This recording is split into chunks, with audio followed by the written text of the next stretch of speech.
Hey guys, I'm Jason Kreidman, and this is Dad University.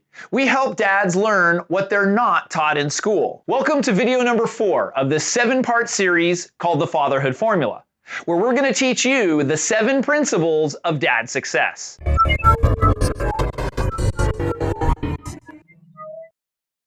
We've covered 3 principles of the Fatherhood Formula thus far.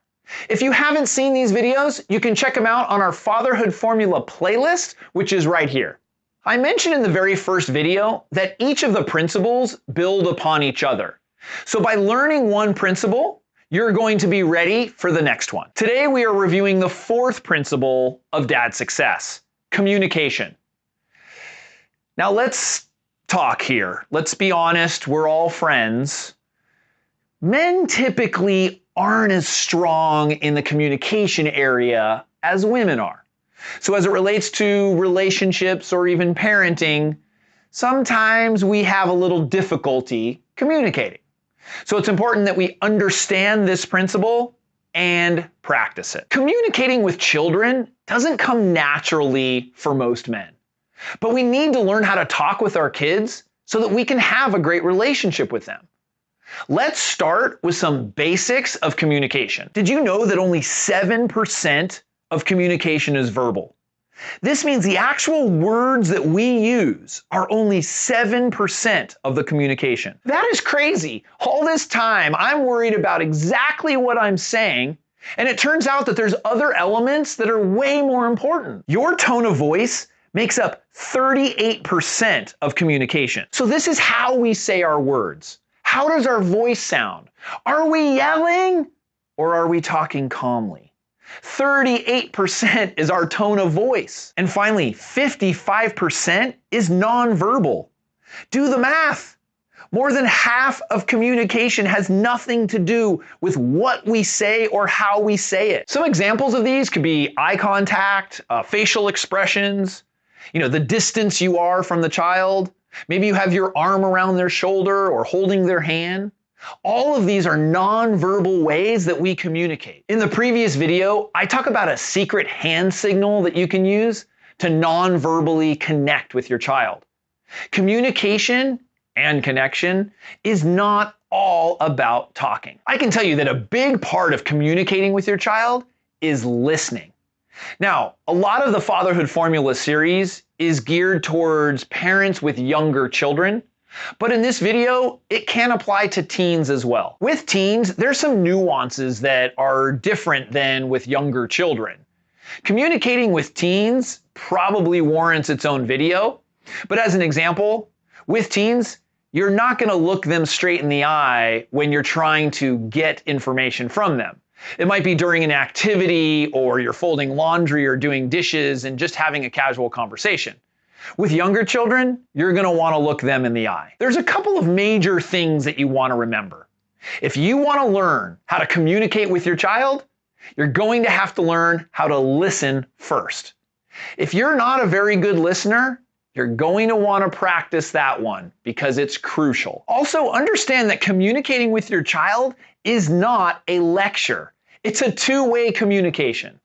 So if that's why you're learning to communicate, so that you can get them to listen to you, you're not going to get very far. Don't get me wrong. If you learn to communicate well with them, they will listen to you, but you will also be listening to them. Well, let's see, what are the benefits to you as their dad? Well, yes, they are going to listen to you more. They're going to trust you more. You're going to probably know more of what's going on in their life. They're more likely to be confident and well-adjusted. And ultimately, you're just going to have a stronger relationship with them. Doesn't that sound like something you'd want for yourself? Here are some tips for improving the communication with your child. Number 1, don't start until you have their attention. So timing is everything. If they're in the middle of a game, or playing, or reading, and you ask them a question, you can't expect that you're going to get their full attention. So if something is important and you want to communicate with them, make sure your timing is good. Think about it for yourself. If you're sitting there watching TV and your wife walks into the room and starts talking with you, you're probably not as present as you could be in that conversation. Well, it's the same with your children. So if it's important, make sure you have their attention. Number 2, stay calm. Remember that tone of voice thing, 38%? You might think your yelling is working, but it's really only working for compliance. It's a short-term fix. It's not helping establish the healthy relationship.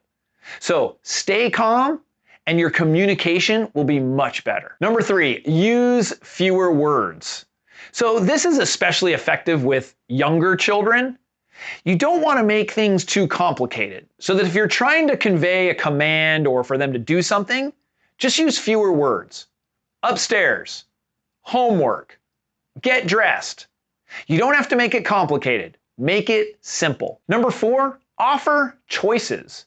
So hey, would you like to brush your teeth before you take a shower or after the shower? You're okay with either option. But giving them choices makes them feel like they have some sense of control. And that's going to improve the communication between you. Number 5, ask questions. So in addition to asking questions about their life, ask them questions about how to solve situations. So if you're talking with them, you might say, hey, so what do you think we should do here? Or what is your opinion on this? Allowing them to solve some of the problems that they're faced with, you'd be surprised at the solutions that they can come up with. Number 6, be empathetic. So empathy is putting yourself in somebody else's shoes. It's really understanding them. And so for children, empathy is the number 1 most important tool you can use. If you can deploy empathy with your child, you will see how you relate to them and how you communicate with them drastically improve. And number 7, listen. So remember in the beginning I said if you want to communicate effectively, you have to be able to listen. And it can be hard, but children deserve to be heard. And oftentimes as parents, we don't listen. We don't allow them to be heard. So let's change that dynamic and listen to our kids. Okay, so you got it all. You're now a master of communication. So I want to give you a homework assignment. Over the next couple of days, I want you to try and do one of the tips that I provided. See how it affects the communication with your child. It might take a couple of times, but stick with it. And I want to hear from you. Let us know about your experiences. Did you notice any changes in your child? Were there any things that you felt and how you communicated with them? Leave your feedback in the comment section below. Also, be sure to join us next week as we cover the 5th principle in the Fatherhood Formula. If you enjoyed this video, please give it a thumbs up, subscribe to our channel, click on that notification bell, and share this video on social media. We thank you for watching, and we'll see you next week.